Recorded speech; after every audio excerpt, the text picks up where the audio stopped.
तो हाल ही में दिल्ली में एक बहुत बड़ा इवेंट हुआ, इंडिया एआई इम्पैक्ट समिट।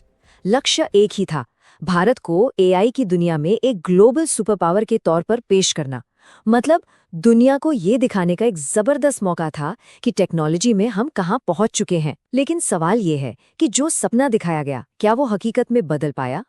चलिए इसी को समझते हैं। अब देखिए, भारत के इस एआई एम्बिशन के सेंटर में एक नंबर है जो हैरान कर देता है, $175 बिलियन। ये सिर्फ कोई आंकड़ा नहीं है, ये भारत की आने वाली एआई डेटा सिटी में होने वाले इन्वेस्टमेंट का वादा है।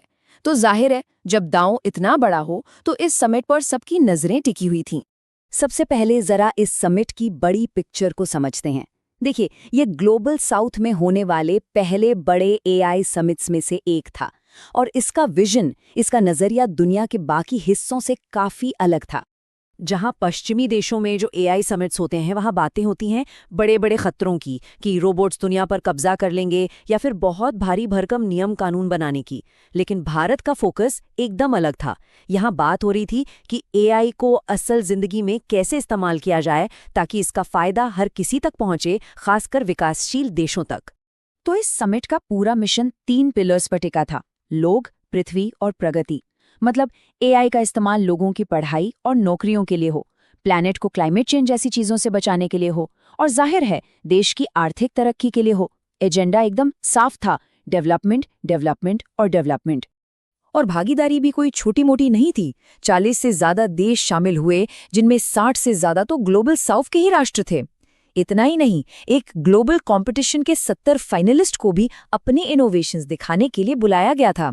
मतलब कागज पर तो ये सब एक ऐतिहासिक इवेंट लग रहा था, पर जो हकीकत में हुआ वो कुछ और ही था। तो सवाल यही उठता है कि इतनी बड़ी सोच, इतना ग्लोबल अटेंशन, इन सब के बाद जब इवेंट का पहला दिन आया तो असल में हुआ क्या? और यहीं से कहानी में एक नाटकीय मोड़ आता है जो हमें बड़े बड़े सपनों से जमीनी हकीकत की तरफ ले जाता है। बहुत जल्दी इंटरनेशनल मीडिया की हेडलाइंस बदलने लगीं। ब्लूमबर्ग और रॉयटर्स जैसे बड़े नामों ने समिट के मिसमैनेजमेंट को हाईलाइट करना शुरू कर दिया। खबरें आने लगीं कि अंदर लंबी लंबी लाइनें हैं, बेहिसाब भीड़ है और लोग पानी और खाने जैसी बेसिक चीजों के लिए भी परेशान हो रहे हैं। पहले दिन का जो केओस था वो कुछ ऐसा था। सुबह सुबह 70,000 से ज्यादा लोग पहुंच गए। दोपहर में अचानक से प्रधानमंत्री के दौरे की घोषणा हो गई और फिर सिक्योरिटी का हवाला देकर हजारों लोगों को बिना कुछ बताए वेन्यू से बाहर निकाल दिया गया। नतीजा, लोग घंटों तक बाहर ही फंसे रह गए। उन्हें कुछ पता ही नहीं था कि करना क्या है। अंदर भी हालात कुछ बेहतर नहीं थे। लोगों को कोई इन्फॉर्मेशन नहीं मिल पा रही थी। और विडंबना देखिए, डिजिटल इंडिया की थीम वाले इस हाईटेक इवेंट में जो फूड कोर्ट्स थे वो सिर्फ कैश ले रहे थे, यूपीआई नहीं।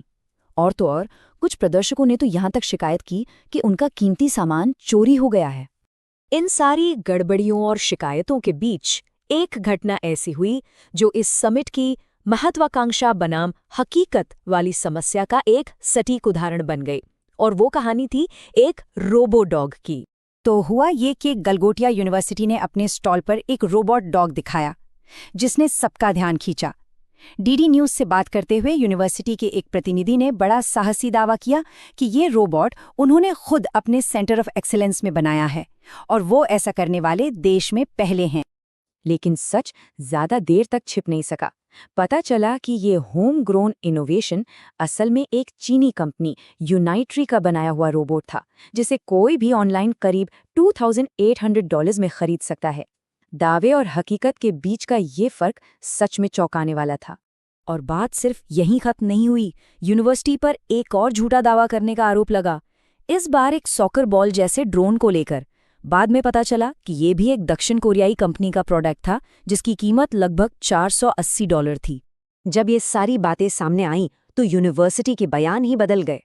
पहले तो उन्होंने दावा किया कि हमने इसे बनाया है, लेकिन बाद में सफाई देते हुए कहा कि ये असल में एक थर्ड पार्टी प्रोडक्ट है जिसे स्टूडेंट्स के एक्सपेरिमेंट के लिए लाया गया था।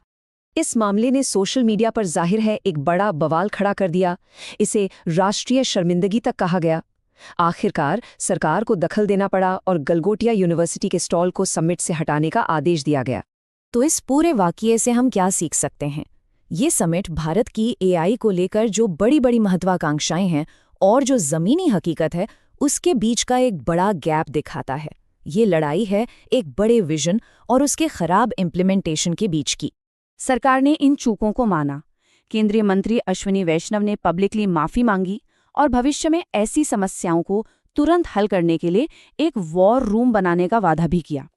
ये एक तरह से मानना था कि चीजें प्लान के मुताबिक नहीं हुई। और ये सब हमें एक बहुत ही बड़े और ज़रूरी सवाल पर लाकर खड़ा कर देता है। भारत के एआई सपने को सच करने में असली चुनौती क्या है? नए आइडियाज सोचना या उन आइडियाज को सही ढंग से ज़मीन पर उतारना? इस समिट का अनुभव तो यही बताता है कि बड़ी से बड़े सपने भी खराब एग्जीक्यूशन के सामने फेल हो जाते हैं।